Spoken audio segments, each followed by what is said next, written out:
Hello everyone, আসসালামু আলাইকুম। Welcome back to my channel Yasmin Ramzan. আমার এই বাংলা চ্যানেলে তোমাদের সবাইকে স্বাগত। আজকের একটা ভ্লগ ভিডিও তোমাদের মাঝে শেয়ার করতে চলে এসেছি। আজকে সকাল থেকে ভিডিওটা করছি, আর আমার সবচেয়ে প্রিয় যে ব্রেকফাস্ট সেটা রেডি হচ্ছে, সেটা হচ্ছে পোহা। এটা খেতে কিন্তু দারুণ লাগে। অনেকে অনেক রকমভাবে এটা বানিয়ে খায়, অনেকে কাঁচা পেঁয়াজের সঙ্গে খায়। তবে আমি যতটা আমার পছন্দের কথা বলতে গেলে এটাই বলবো যে আমি কিন্তু কাঁচা পেঁয়াজটা অত বেশি পছন্দ করি না। অ্যাট ফার্স্ট মিল, যেটা আমরা সকালে ফার্স্ট মিল নিই, আমি কিন্তু কাঁচা পেঁয়াজটা ওই সময় অ্যাভয়েড করারই চেষ্টা করি।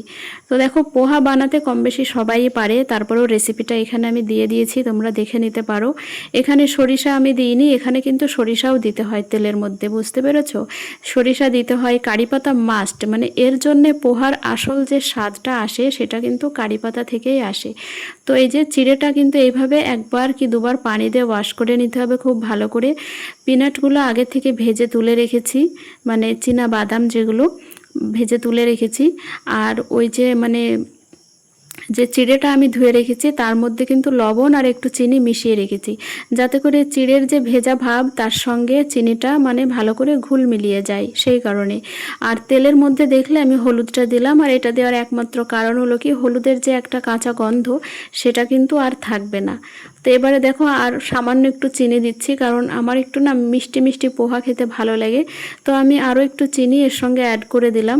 আর এই চিড়েটা যেহেতু লাল রঙের, সেই জন্য এর কালারটা ওইভাবে ফুটে উঠছে না। বাট তোমরা যদি হোয়াইট কালারের যে চিড়েটা পাওয়া যায় সেটা দিয়ে যদি পোহা বানাও, তাহলে কিন্তু খুব দারুণ লাগবে খেতে।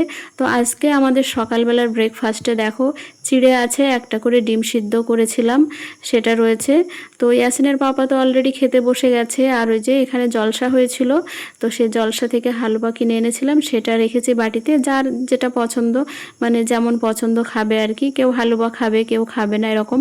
তবে আমার ইয়াসিনের কিন্তু এটা ভীষণই পছন্দ, ও খুব ভালো খায় এটা আর কি। তো আমি এই জন্য কেটে রেখেছি এটা।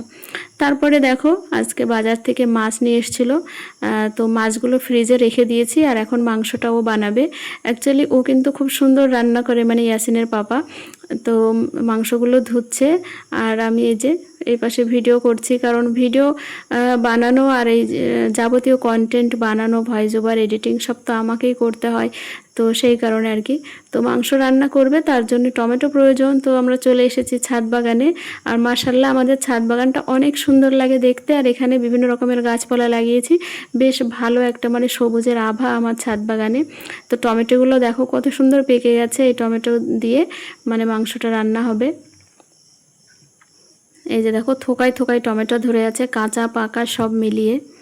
তো ছোট্ট একটা ছাদ থাকলে তোমরাও কিন্তু এভাবে ছাদ বাগানে সবজি লাগাতে পারো।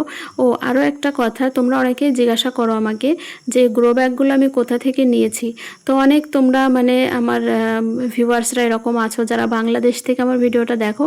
তো তাদের উদ্দেশ্যে বলবো, আমাদের এখানে ফ্লিপকার্ট, মিশো, অ্যামাজন যে প্ল্যাটফর্মগুলো রয়েছে, সেখানে কিন্তু অনায়াসেই এগুলো পাওয়া যায়। তবে তোমরাও ওখানে তোমাদের অনলাইনে দেখতে পারো তোমরা।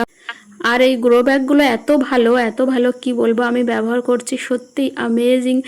এটা এক জায়গা থেকে আরেক জায়গায় নিয়ে যেতেও যেমন সুবিধা, তেমন এটাই কোনো তোমাকে ওই যে আছে না, টবে, প্লাস্টিকের টবে ছিদ্র করে নিতে হয়, তারপরে সেখানে গ্যাটিস দিতে হয়, এটাতে তেমন কিছুই করা লাগে না।